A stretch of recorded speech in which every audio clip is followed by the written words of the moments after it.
la TVT au cœur de l'information.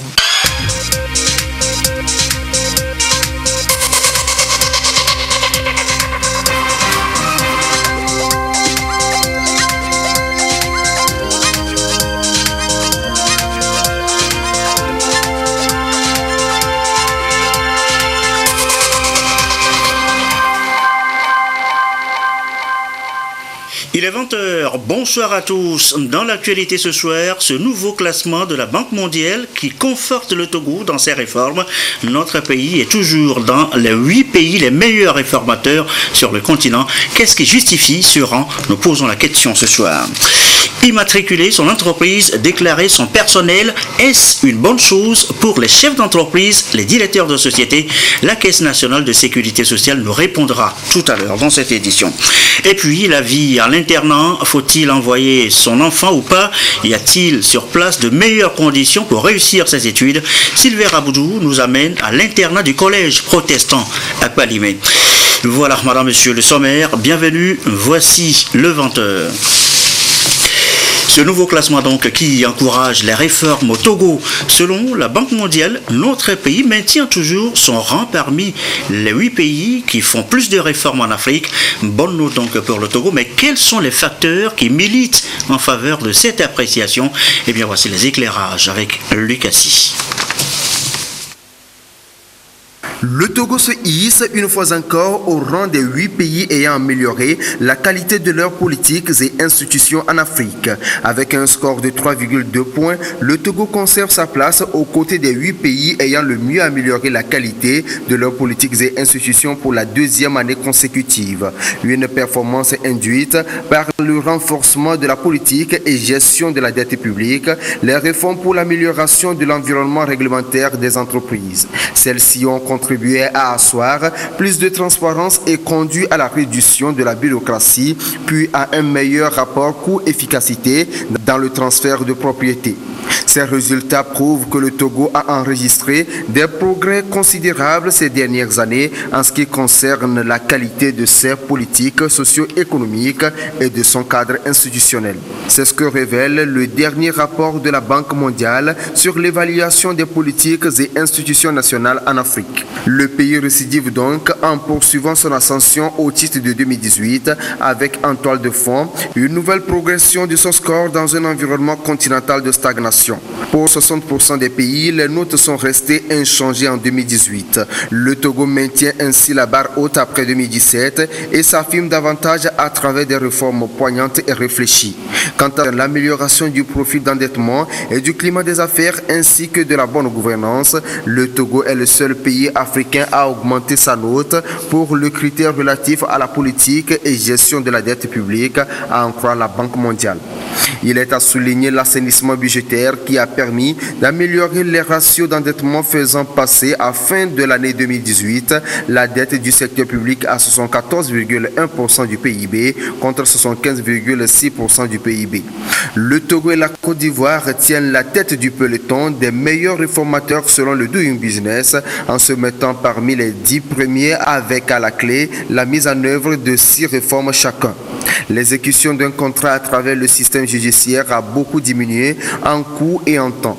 Des actions à mettre à l'actif des réformes pilotées par la cellule climat des affaires, qui est également chargée de la conduite des mesures visant l'amélioration de l'image du Togo à l'extérieur. Et voilà donc pour ce classement de la Banque mondiale. L'US Crown fait les comptes de son opération indemnisation. Ça concerne notamment, vous le savez, les victimes de violences politiques de 1958 à 2005. L'exercice prend en compte la 2e étape de janvier à août 2019. Quel bilan donc retenir? Edwige Atakwa-Bassabi, Gérald Agoudou pour les précisions. De 93% à la première phase, le taux de satisfaction des victimes de violences politiques de 1958 à 2005 est passé à 99,02%. La seconde étape d'indemnisation et de prise en charge psychomédicale a nécessité 5 milliards de francs CFA sur le budget de l'État gestion 2018. À travers le Haut Commissariat à la réconciliation et au renforcement de l'unité nationale H-Crown, 5 150 victimes sur toute l'étendue du territoire ont été soulagées. Mû donc par le souci de réussite et par la détermination de voir les cœurs apaisés et l'espoir d'un Togo réconcilié, les acteurs impliqués dans le processus ont joué avec ferveur et brio leur partition à nos côtés. C'est le lieu, une fois encore, de renouveler au nom de mes collègues, au nom du personnel du Ashkroun et à mon nom propre, notre infinie reconnaissance au président de la République, son Excellence Faure Essozimna Gnassingbé, artisan de ce processus en tout premier plan, ainsi qu'à tous les acteurs sociopolitiques de notre pays pour leurs diverses contributions à la réussite du processus. Ce programme de réparation est une recommandation de la Commission Vérité, Justice et Réconciliation CVJR dans le but de consolider la paix et la cohésion sociale. Démarré en décembre 2017, ce volet a permis aujourd'hui de couvrir 7 660 victimes, soit 34,17% du nombre total des victimes enregistrées par la CVJR. Aucune œuvre humaine n'étant parfaite, je voudrais rassurer les victimes qui ne sont pas encore prises en charge, que personne ne sera oublié. Au cours de cette mission de réparation, des individus mal intentionnés se passent pour des victimes potentielles pour bénéficier gratuitement de ces indemnisations à travers de faux documents. L'équipe du Ashkroun rappelle que quiconque va s'y aventurer aura à subir la rigueur de la loi. Arrêt un moment sur tout le processus d'indemnisation des victimes. La période est connue, 1958-2005. 2 ans après, qu'est-ce qui a été fait? Combien sont-ils aujourd'hui à être indemnisés? Le bilan, les chiffres, Augustin Kossi. Elle n'est pas encore entièrement libérée de ses traumatismes, mais parmi les siens, Sim Diallo retrouve le sourire et la confiance. Victime des troubles sociopolitiques de 1991, elle est prise en charge par le Haut Commissariat à la Réconciliation et au renforcement de l'unité nationale Ashkroun, ici à Lamakolide, dans la région de la Kara. 2 ans après, et à l'issue de 16 séances de suivi psychologique, elle se confie.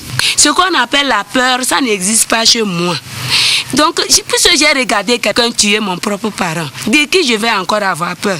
Je remercie beaucoup Ashkroun. Il m'a donné un docteur qui me suit psychologiquement. Et le docteur, dans son suivi, je vois beaucoup d'améliorations. Parce qu'avant, tu parlais élevé, je te vois là. J'avais en tête que je dois tuer un petit enfant Bodje pour rembourser le sang de mon petit frère. Mais aujourd'hui, moi-même, je parle élevé. Tout à l'heure, quand j'ai appelé mon mari, c'est élevé que j'ai parlé. Il est Kabia, il n'est pas élevé. J'avais déjà acquis ce terrain-là ici. Avec 2 100, tu allais faire un prêt complémentaire pour pouvoir construire cette maison. Mais aujourd'hui, je suis fière et je remercie beaucoup Ashkroun parce que n'eût été son aide, je ne serais pas aujourd'hui chez moi. Le 13 février 2018, elle était arrivée dans un état dépressif, une dépression, et associée à une phobie. Donc, il faudrait qu'elle soit suivie d'une façon psychologique. Donc, j'ai essayé de mettre une thérapie chez elle. Donc, psychothérapie individuelle. Je constate qu'il y a une amélioration de son état psychique et psychologique. D'Apan, dans cette partie septentrionale du Togo, les victimes ont l'assurance que quelque chose a changé en elles. Odanou est doyen de cette concession. Il fait partie de celles et ceux qu'on appelle des victimes vulnérables parce que traînant encore avec elles des séquelles des préjudices subis.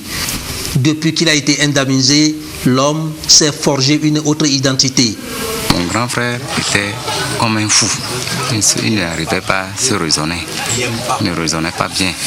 Et finalement, après le geste de la Ashkroun, vraiment, il y a eu un peu de soulagement. Pas pour lui seul, mais pour toute la famille. Parce que là où on devait trouver l'argent pour ses soins, tout ça là, c'était des problèmes. Donc on tenait, c'est une occasion de vous dire aussi merci. Santé améliorée, vie reconstruite et famille réorientée. Le cri du Ashkrun n'a pas été sans écho, nous rassure le sexagénaire une fois au fond de sa chambre.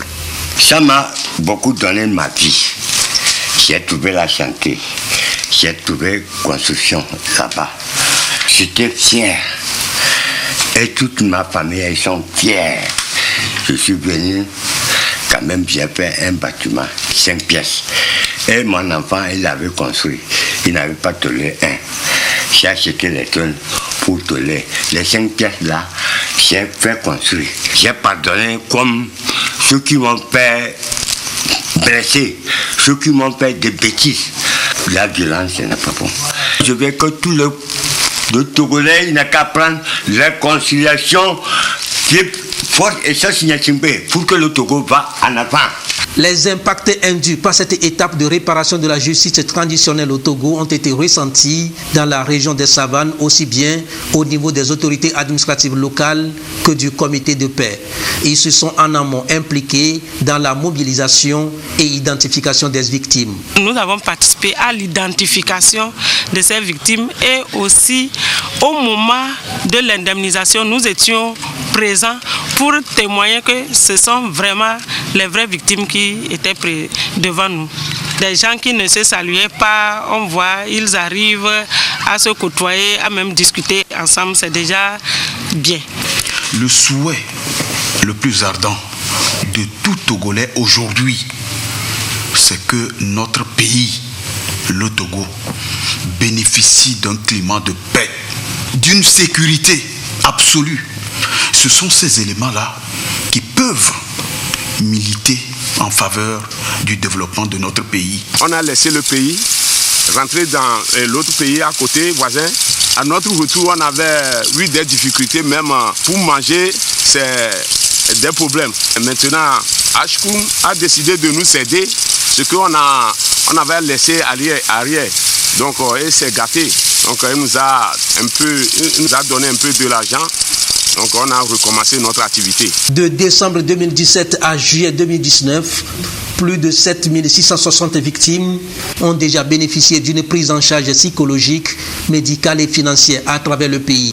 Aux yeux de Ashkrun, l'organe présidentiel mandaté à cet effet, ce programme de réparation est perçu et compris comme un volet important de sa mission.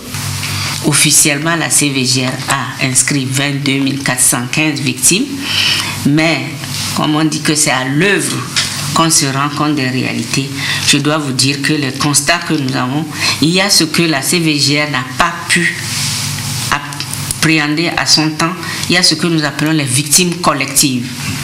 Vous vous retrouvez par exemple avec un déposant, quelqu'un qui vient faire sa déposition et qui cite à la longue 35 autres victimes, des villages entiers. Nous nous rendons compte qu'il y a à peu près 173 victimes qui sont des déposants réels et quand vous prenez leur déposition une à une, on s'est retrouvé encore avec 1332 autres victimes. Sur le terrain, les opérations d'indemnisation se poursuivent et devront atteindre les 22 415 victimes enregistrées par la CVGR lors de ses audiences publiques en 2009. Et voilà, extrait d'un documentaire, il vous sera proposé dans quelques jours sur notre antenne. Vous êtes chef d'entreprise, directeur de société, votre personnel n'est pas déclaré à la Caisse nationale de sécurité sociale. Pourquoi hésitez-vous à le faire? Il y a pourtant des avantages, immatriculer sa société, déclarer son personnel. Lesquels avantages précisément? Robert Poitogwe s'est renseigné pour nous, pour vous. Voici son reportage présenté par Karine Hollande. L'immatriculation des employeurs et du travailleur à la Caisse nationale de sécurité sociale CNSS rentre difficilement dans les habitudes des sociétés. Chez les jeunes entrepreneurs, elle est quasiment inexistante. Pour la plupart de ces jeunes, elle ne profite qu'aux employés, donc une perte financière pour la société. Des affirmations jugées gratuites par la CNSS. Pour elle, une entreprise enregistrée avec du personnel assuré influe positivement les activités. Un travailleur assuré, déclaré à la Caisse nationale de sécurité sociale, c'est un travailleur motivé.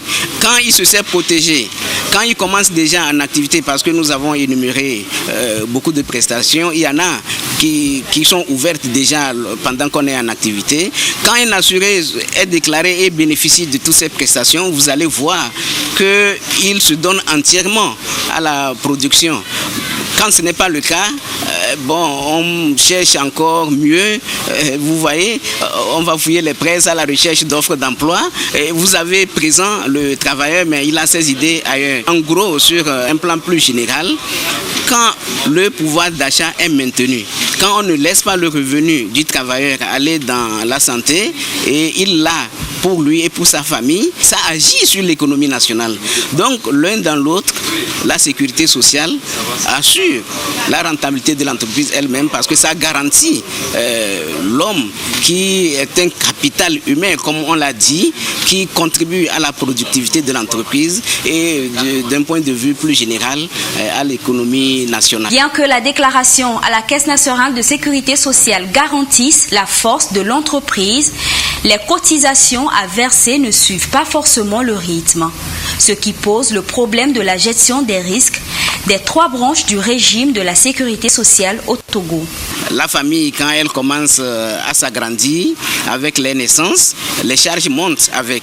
Et donc, depuis l'étape de la grossesse, à travers les allocations prénatales, jusqu'au moment du congé de maternité, à travers les indemnités journalières de maternité, et finalement, avec la naissance, les allocations familiales, tout est fait pour accompagner le travailleur et sa famille dans la prise en charge de la famille.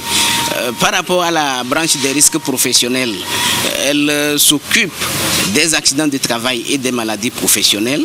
Et donc là-bas, la prise en charge, elle est complète, en partant des soins médicaux, des analyses, l'achat d'appareillage et de prothèses, jusqu'à l'indemnisation. Quand vous prenez la branche des pensions, c'est le risque qui attend chacun de nous. On peut ne pas avoir un accident, on peut ne pas avoir d'accident, ça, il n'y a pas de problème. Mais la vieillesse, chacun est appelé à vieillir. Et donc là, ce n'est pas une diminution de revenus, mais c'est une disparition complète de revenus. Quand on ne travaille pas, on n'a pas de salaire. Et donc ce risque est pris en charge à travers la branche des pensions qui attribue une pension qui est un revenu de remplacement pour permettre à l'assuré travailleur retraité de maintenir son pouvoir d'achat pour le bien de lui-même et de sa famille. Selon le Code de sécurité sociale, l'employeur doit s'immatriculer dans les 8 jours suivant la date d'embauche du premier travailleur. Il en est de même pour l'employé dès son engagement. Dans l'actualité, notez également que la deuxième session ordinaire de l'année s'ouvre le mardi 3 septembre 2019 pour les députés de l'Assemblée nationale. La séance à 9h30 au siège du Parlement. La présidente de l'Assemblée nationale informe donc les honorables députés, et ce conformément à l'article 55 alinéa 3 de la Constitution. À Ploussia, l'instance de lutte contre la corruption dans le Bas-Mono ce jeudi. Face aux populations, la haute autorité a expliqué comment et pourquoi il est nécessaire de prévenir et de lutter contre ce fléau qu'on appelle la corruption. Le compte-rendu de Komo Boyodé. La corruption est de plus en plus irriguée en système en Afrique. Au Togo, elle existe et au cours de ces dernières années, le phénomène s'est amplifié et est devenu une réalité qui mine la vie sociale. À l'heure où le Togo s'attelle à mobiliser des fonds pour financer le plan national de développement PND 18-22, il urge que chacun dans toute société revisite les valeurs éthiques et morales. Le PND, pour le financer, nous avons besoin de 4 622 milliards. La lutte contre la corruption permet d'augmenter les recettes nationales. Ce que les gens veulent, ça va désormais rentrer au trésor public. En augmentant les recettes nationales, nous augmentons les chances de réalisation de ce plan qui augure de lendemain meilleur pour tous les Togolais. L'inculcation de bonne moralité aux populations contre la corruption, c'est la mission que s'est assignée la Haute Autorité de prévention et de lutte contre la corruption et les infractions assimilées à Ploussia. Ce, à travers des campagnes de sensibilisation. Certains actes que les gens posent ne savent pas que c'est ça qui constitue la base des phénomènes de destruction, de s'autodestruction Et à partir de cet atelier, les gens vont prendre conscience que chaque argent, chaque fonds injecté qui ne servit pas à la communauté, c'est un fonds gaspillé. Après Agouenivé, Aného, Vaughan, Tabligbo, c'est au tour de la commune de Kévé de bénéficier de cette séance d'information sur les moyens de lutte contre la corruption. Orlando, sur ce reportage de Aploussia dans la veille, nous reviendrons sur Aploussia dans le Bas-Mono dans de prochaines éditions avec Komu Mboyode. Cela s'appelle un gros coup de filet. La police togolaise et son homologue du Ghana ont mis la main sur 13 malfaiteurs. Comment et pourquoi ont-ils été arrêtés? Eh bien, voici le récit de Marie-Reine Abeta, Guillaume Ekwakou avec Karine Orlando. C'est un réseau de 13 malfrats que les éléments de la Direction générale de la police judiciaire DCPJ, en collaboration avec la police ghanéenne, viennent de démanteler. Ces individus mal intentionnés sont spécialisés dans le braquage, vol de véhicules et motos. Il s'agit d'un nommé Ankou Komi Alex et Agoué Jean, 24 ans, tous deux de nationalité togolaise, deux malfrats très dangereux, auteurs de multiples braquages et vols à main armée, opérant avec des pistolets automatiques et de concert avec un troisième malfaiteur bien identifié et activement recherché. Leur dernier forfait fut le vol d'une voiture Toyota A26 appartenant au sieur Keita Abdraman, retrouvée à Kévé. Dick Rodrigue, 23 ans, étudiant, et Alo Kofi, 24 ans, élève ayant récemment obtenu son baccalauréat. Ils ont contacté un braqueur nommé Germain, membre du réseau, pour lui proposer de rabattre vers lui un cousin du nommé Eric, afin qu'il le braque pour lui arracher sa moto. Botozan Jean, 21 ans, et Apenou Kofa, 19 ans, homme de main du cerveau du groupe des braqueurs résidant au Ghana. Ils ont été appréhendés à Adido Gomé, alors qu'ils s'apprêtaient à commettre des braquages à l'aide de machettes et de couteaux. Asimavi Komi Gérard, 32 ans, interpellé pour avoir menacé et volé la moto d'un certain Bévi. Lakete Eric, 26 ans, et Adje Yaovi, 27 ans, tous deux de nationalité togolaise, et repris de justice. Sur renseignement, ils ont été interpellés dans la nuit du 11 août dernier dans le quartier Avenou, alors qu'ils étaient en pleine planification pour un nouveau braquage. Il a été retrouvé à leur possession une machette et une clé capable de déverrouiller tout contact d'engin. Koumondi Kodjo Kaleb et Azanleji Arnaud, tous deux âgés de 24 ans et de nationalité togolaise. Dans la nuit du 20 août 2019, ils se sont introduits par escalade dans une maison située au quartier Tokoin Séminaire et ont volé 2 motos après avoir sauté les verrous. Ativi Kofi, 30 ans. Il est notoirement connu comme l'un des cerveaux et logisticiens du réseau qui finance et équipe les braqueurs. En contrepartie, il rachète en priorité les engins volés qu'il revend à Accra et à Kumasi au Ghana. Et Poukosi, 23 ans, membre du réseau. Il est chargé de transporter les malfrats au cours des différentes opérations de braquage. Tous ces malfrats, comme les nommés Dogbe Kokou et Adossi Toussaint, interpellés dans la nuit du 17 au 18 août 2019 et présentés à la presse la semaine dernière, sont membres de ce vaste réseau de voleurs à main armée, spécialisés dans les braquages, vols de voitures et motos, opérant au Togo mais basés au Ghana. La police nationale togolaise, en tout cas, promet jouer pleinement sa partition pour garantir la sécurité à tous. Elle invite la population à une franche collaboration pour démarquer tous les réseaux de criminels sur le territoire togolais. Et ça y est, ils sont désormais au nombre. La dernière vague de pèlerins togolais à la Mecque est rentrée ce jeudi à Lomé. Mission accomplie donc pour ces fidèles de l'islam, accueillis, vous allez le voir ce matin avec joie par officiels et familles. Reportage Solange Amandé, Ramdan Bassina. C'est la dernière vague de pèlerins togolais de retour du Hadj en Terre Sainte. Ils ont effectué le 5e pilier de l'islam. C'est avec émotion qu'ils retrouvent leurs proches après un mois passé en Arabie Saoudite. Le pèlerinage, ça s'est passé dans de très bonnes conditions. Et Dieu merci, tout le monde l'a bien fait malgré quelques petites tracasseries. On s'est bien occupé de nous, on remercie Dieu. Selon le gouvernement togolais et la Commission nationale du Hajj, l'édition 2019 du pèlerinage à la Mecque s'est bien déroulée. Quelques bémols cependant. Nous saisissons donc l'occasion pour remercier les autorités pour tout ce que chacun a fait. Le retard un peu accusé sur le dernier vol est dû au fait à un petit problème technique que l'avion avait. Nous remercions encore une fois les autorités pour la partition jouée par tout le monde et tous les pèlerins d'ailleurs ont prié pour la paix dans notre pays, que notre pays retrouve sa sérénité. Les avions qui ont transporté les pèlerins ont envoyé leurs documents. J'ai approuvé ces documents avant que les avions ne viennent. Donc, le planning a été respecté à la lettre. Nous avons eu à déplorer la perte de 2 personnes, 2 pèlerines, une mort naturelle. Cette année, 2225 Togolais ont effectué le pèlerinage. Ils sont désormais appelés à traduire dans les faits tout ce qu'ils ont appris de leur pèlerinage.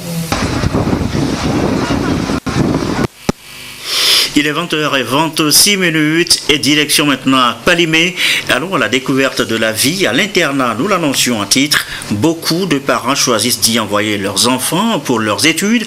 Pourquoi un tel choix? La vie à l'internat, un gage de réussite. Nous posons la question ce soir. Sylvain Raboudjou s'est rendu à l'internat du collège protestant de Palimé. Voici son reportage. Parmi les écoles confessionnelles figure en bonne place le collège protestant de Palimé. Créé il y a 59 ans, ce centre d'enseignement de référence a orienté sa formation sur l'encadrement pédagogique et spirituel. Cette école promeut aussi l'intégration sociale à travers son internat créé depuis quelques années au sein de l'établissement. La particularité dans cet environnement pédagogique consiste pour cette école de développer chez les apprenants des connaissances et des aptitudes qui les aident à se réaliser au plan intellectuel, moral et psychique. Chaque année presque nous recevons des élèves internes de plusieurs nationalités d'Afrique et parfois même de l'Europe. Et le bien fondé effectivement c'est que ces élèves-là, en dehors de leur instruction, les instructions qu'on leur donne en classe, et ils sont appelés à vivre dans une société où ils se prennent en charge après leur passage dans cet internat. D'ailleurs, les différents élèves qui viennent de plusieurs nationalités, ils ont leur culture et c'est un brassage de culture en quelque sorte. Ils se prennent, ils sont vraiment familiarisés dans l'internat et ils sont préparés à s'autosuffire, à s'autodiscipliner. L'ambition à travers l'implantation de cet internat doté d'infrastructures attrayantes et verdoyantes consiste à mieux accompagner les élèves pour leur réussite éducative. Ce cadre social est sous contrôle des responsables éducatifs pour une formation de qualité destinée à contribuer à la performance scolaire. La gestion du temps à l'internat ici est très bien suivie. Et la programmation est établie par les maîtres d'internat. Il y a un moment de loisir. Lorsque ce moment arrive, tous les internes sont appelés à faire ce qui lui plaît, ce qui peut l'intéresser. Mais après ce moment, lorsque les moments d'études arrivent, ils sont automatiquement appelés à être à table pour leurs études. Et ils sont suivis dans les salles d'études jusqu'à ce que les leçons, les exercices de maison et tout soit bien fait avant leur séparation. Et après ça, lorsqu'il y a le moment de restauration, ils sont aussi appelés tous à être à table ensemble. Ils sont suivis à la lettre, surtout à l'heure de leur étude, par les 2 maîtres d'internat. On les classe aussi à l'étude, on les classe par niveau. On laisse les terminales ensemble, les classes de première ensemble et les petites classes ensemble.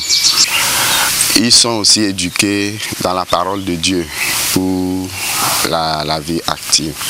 Le collège protestant de Palimé a opté pour cette pratique en vue de relever certains défis, notamment donner une opportunité aux apprenants dont l'éducation au sein de la famille présente par exemple un manquement et surtout lorsque l'apprenant éprouve des difficultés pour rejoindre quotidiennement l'école.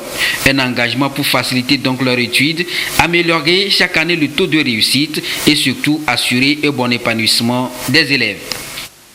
L'actualité, c'est aussi la célébration ce jeudi de l'apothéose de la fête traditionnelle épée, la 256e édition cette année. La pierre, cette année donc, est de couleur blanche, symbole de paix, d'union et du vivre ensemble, non seulement entre le peuple gain, mais aussi entre toutes les communautés du pays. La pierre recommande par ailleurs une série de cérémonies pour purifier le Togo et appelle à la protection de l'environnement. Le Premier ministre Komi Selam Klassou a représenté le chef de l'État à ces retrouvailles qui marquent le début de l'année chez les Gains. Nous reviendrons plus amplement sur le sujet dans nos prochaines éditions. Et voici maintenant la page des sports de chaque jeudi. Bonsoir Jean Kofi et Dédi qui nous a rejoints. Bonsoir Jason. Le centre sportif et culturel de Swallows, Lomé, a initié ce jour une formation de management d'un club de football. Oui, Jason, c'est à l'intention d'une vingtaine de responsables et encadreurs. Ces acteurs ont pris connaissance des mécanismes de gouvernance efficients d'un club, clé des bonnes performances sportives et économiques. C'était dans les locaux du dit centre. Aflim Johnson. Du spectacle et des émotions de la deuxième édition du tournoi international des académies de football du Togo, CIAFOOT 2019, qu'il organise cette semaine, le centre sportif Swallows de Lomé a mis à profit la journée de pause ce 29 août pour aller à l'école de la gestion d'une structure sportive. Des responsables et encadreurs instruits sur la thématique du management d'un club de football. Le vrai problème du sport togolais, c'est pas l'argent qu'il n'y a pas dedans, mais si on injecte de l'argent dans le système actuel sans le réformer, cela sera vain. Donc, mieux vaut donner des outils de management, de gestion, de gouvernance aux acteurs du sport avant de chercher à augmenter des sous, avant de chercher à faire une réforme quelconque. De la définition du concept club de football et de la présentation de son organigramme dans un premier temps, les échanges ont ensuite tourné autour de la gestion proprement dite, notamment les produits, services, partenaires et objectifs, bref, les différents atouts que peut faire valoir un club de football. On a parlé forcément de c'est quoi un club de football en termes de définition. Ensuite, on a parcouru quelles sont les personnes dont on a besoin dans un club de football. Donc naturellement, un organigramme qui s'impose. Il faut avoir un pôle administratif composé de managers, de directeurs commerciaux, marketing et surtout un directeur sportif. Mais ceux qui font le boulot, c'est surtout les managers, c'est surtout le directeur sportif qui s'occupe des bons résultats. Et de l'autre côté, on a des gens qui doivent s'occuper des finances. Les participants, pour leur part, ont visiblement retenu des choses intéressantes de cette formation. Les acquis, c'est que les dirigeants qui étaient présents vont réfléchir pour que réellement, tel a dit le formateur, que nous puissions avoir des clubs. Nous n'avons pas de clubs proprement dit tel qu'il est demandé dans le football professionnel et amateur. Pour mieux comprendre comment la structure doit fonctionner. En marge de la formation des administrateurs, les joueurs de leur côté ont eu droit à une causerie débat autour des différents aspects du jeu et de la carrière de footballeur avec des spécialistes dont l'ancien international togolais Djima Oyaole. Les gens, on va parler aussi des graines du Togo. Les lauréats de ce concours édition 2019 sont rentrés de Paris. Ils y ont passé 5 jours. Tout à fait. Jason, Féchal, Tchaniao et Ren Gake, accompagnés de leur coach, étaient à Paris où ils ont découvert les différents aspects de la partie du football au sein du Paris Saint-Germain, ceux du 22 au 26 août dernier. Avec Aflim Johnson, découvrons le contenu du séjour des 2 lauréats graines du Togo 2019. Durant 5 jours, Féchal Tchaniao et Ren Gake, les 2 lauréats du concours Graines du Togo 2019, ont eu l'occasion de confronter leur savoir-faire à celui des jeunes joueurs de leur catégorie au sein du club Paris Saint-Germain. Ren avec les U19 dames et Féchal avec les U17 hommes. Ils ont eu des séances d'entraînement avec leurs collègues du centre de formation et ont visité les différents compartiments du centre. J'ai appris à faire le contrôle, la prise de balle et la projection vers l'avant. Ils m'ont bien accueilli. Ce sont des gentils garçons. Et ils sont très cool aussi. Elles m'ont bien aimé, et moi aussi je les ai aimées. J'ai aimé leur jeu. Vraiment, elles sont des techniciennes. Mais malgré leur technicité, moi aussi j'ai montré mon talent. Ici, il y a beaucoup d'anticipation dans le jeu, donc il n'y a pas de contact. Je veux remercier le coach Claude Leroy. C'est rare qu'il y ait des gens qui viennent de si loin pour s'entraîner avec nous, donc je pense que c'est bien aussi pour le football français de découvrir d'autres personnes. Et je la trouve très forte. Je ne pensais pas que le football était aussi développé dans d'autres pays. Là, j'étais vraiment stupéfaite de son niveau. La prestation de l'une et de l'autre a retenu l'attention des encadreurs du PSG. Et je trouvais qu'il y a des qualités, mais après c'est sûr qu'il faut toujours travailler pour progresser, mais il y a des bonnes choses parce que c'est très difficile d'arriver et jouer avec des filles qu'il ne connaît pas. Il y a une seule chose qui ne change pas dans le football depuis qu'il se pratique, c'est la technique. Un contrôle, une passe, c'est toujours la même 50 ans en arrière comme maintenant aujourd'hui. Alors c'est ça qu'il faut travailler sur ça. C'est ça qui donne la valeur et qui donne la beauté des sports magnifiques, c'est le football. Ces deux jeunes étoiles ont grandi en expérience. Ils pourront s'en servir pour réaliser leurs ambitions en football.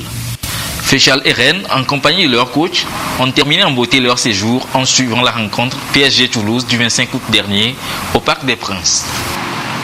Et puis on va terminer sur cette triste nouvelle, la presse togolaise, une fois encore, la presse togolaise sportive en deuil. Oui, bien sûr. La triste nouvelle est tombée dans la nuit d'hier, mercredi. Le confrère James Kounake de la radio Canal FM n'est plus. Il est décédé des suites d'une courte maladie. La rédaction sportive de la TVT présente ses sincères condoléances à la presse sportive en général et en particulier à la famille éplorée. Merci beaucoup Jean-Kofi Dedi. Rendez-vous pour les prochaines infos sport samedi. Samedi, oui, bien sûr, à 13h45. Merci. Sport et détente. Merci beaucoup. Et l'autre rendez-vous ce soir sur la télévision togolaise. Vous restez avec nous. La télévision togolaise rend hommage ce soir à Jimmy Rope dans une émission spéciale. Ce sera à partir de 21h.